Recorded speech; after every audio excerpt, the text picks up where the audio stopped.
Uh, what's up, guys? Customary joke before the start. Welcome back to VH Meetings.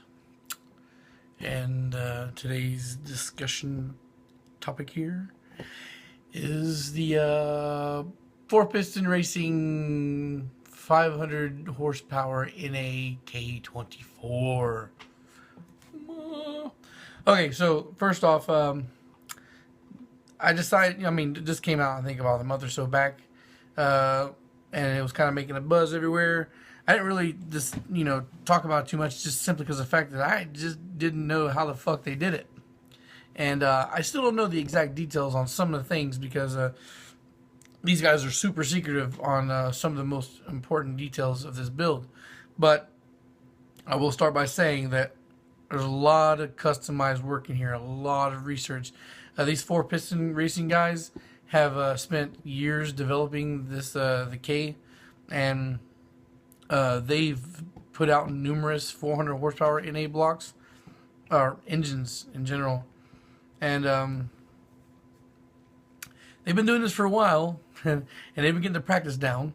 Now, I also do want to remind you that this is a 518 horsepower they cranked out on an engine dyno. So that's not counting for what this engine would put down at the wheels. And I'm not saying this to take away from the miraculous development of a 500 horsepower in a 4-cylinder. I'm just saying that, they deliberately did the 500 horsepower thing to grab everybody's attention. I think this is the first one that they built that made the 500. So it remains to be seen how much it's going to make in a car. But with that being said, alongside their 400 horsepower fucking NA blocks, they have a setup that'll, reach 450. So with that point, 450 horsepower in a car, 480, it's, pretty much 500. So that's still extremely motherfucking impressive. All right. But like I said, a lot of custom work went into this.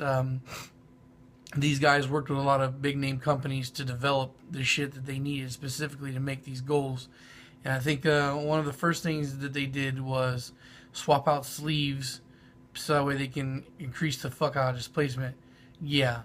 They put aftermarket sleeves in to increase the bore size to 90 millimeters.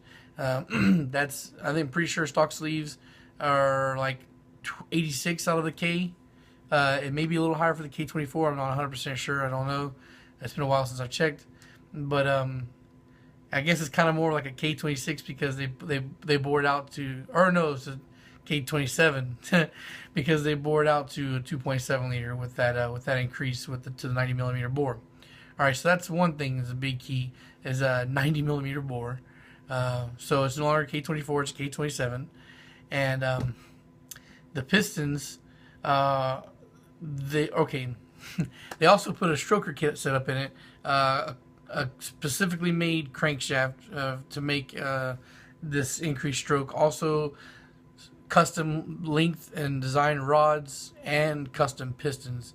So once you get all the things set up and put together, compression is 16-to-1. So it's an enormous compression. All right, now another thing I'll say is this is definitely not a street applicable setup. They even specifically say in the article that I'm reading from, that I got from, which was in a recent issue of Super Street.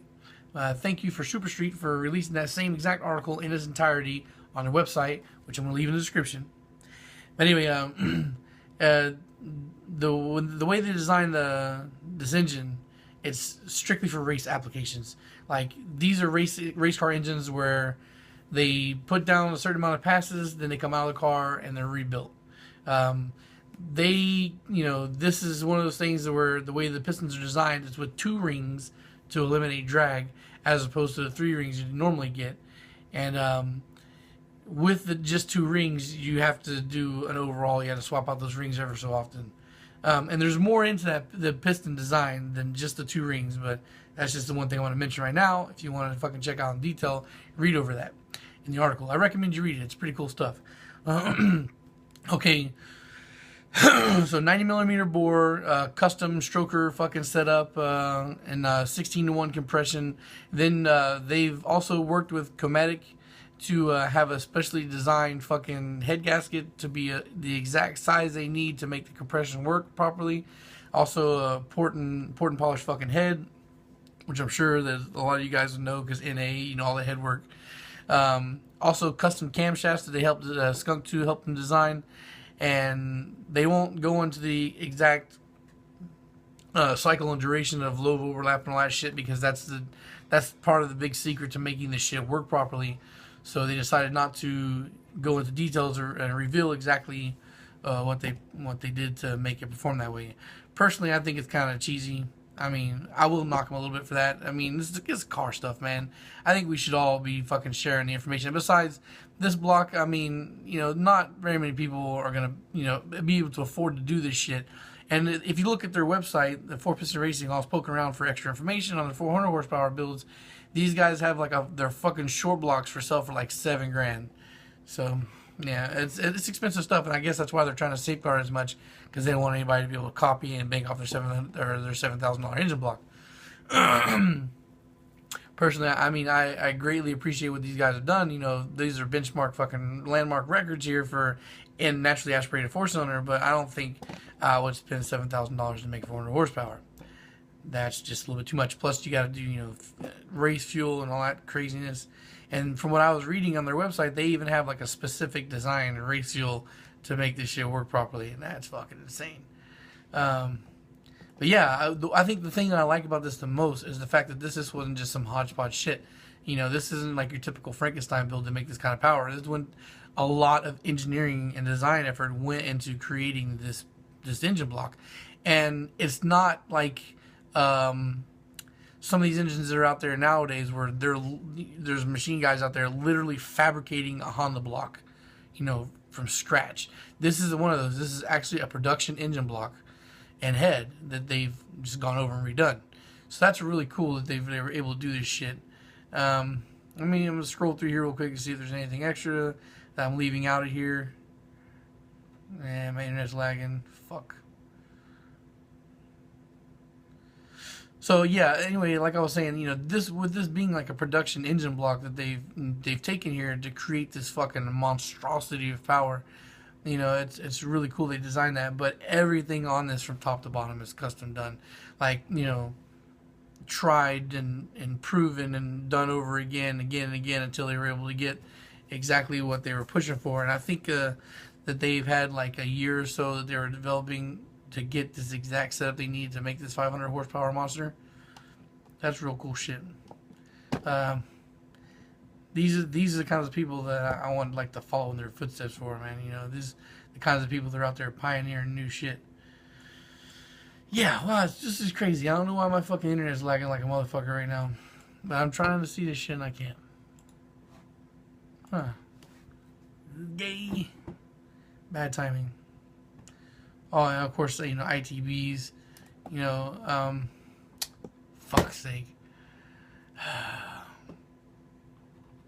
See, I was thinking about getting my magazine, because of course, like I said, this article's in the magazine that I just had. Like, oh, well, why would I do that when I have this shit right in front of me? I can just scroll up and down, and then look at the internet being all fucking unreliable and shit. Anyway, I'm not going to show you here, because I don't feel like switching the camera around and shit, but, the article that I'm going to tag in here, it does have, you know, all the little clips of when they're putting together the stuff and all that shit. And I think it's pretty neat to go over and look at. And you guys should. Personally, well, I think what I like most about this is the fact that 500 horsepower is crazy. And it's crazy expensive to get there. Insanely expensive to get there. But as you know, the good thing is when people push the envelope and they discover shit like this, then it kind of paves the way for other motherfuckers to come through like me and to normalize it, you know. And I'm not saying that 500 horsepower is going to be normalized anytime soon, but if 500 horsepower is doable for these guys and 400 horsepower is commonplace, then that means we're going to start seeing lots more 300 plus fucking horsepower NAKs that, you know, that guys like me can fucking produce. That's cool, because I think that if I could get 300 horsepower out of a fucking NA, you know, NA engine, I think even I would consider, really trying to push the NA sleeve there a little bit. Anyway, this is, kind of popular topic, and actually reading the article really inspired me to talk about it because just the fact that how much I appreciate engines for what they are, and it's cool to be able to get that peek inside and see like how much custom shit was done, like how much true engineering these guys did to be able to get where they're at with this engine. That's cool. Like I said, I love engines, so I just appreciate it, and I figured I'd talk about it, share with you guys. I know that everybody doesn't like to read, so I figured I would kind of glaze over it for people who are curious to know a little bit more about it that hasn't gone on it.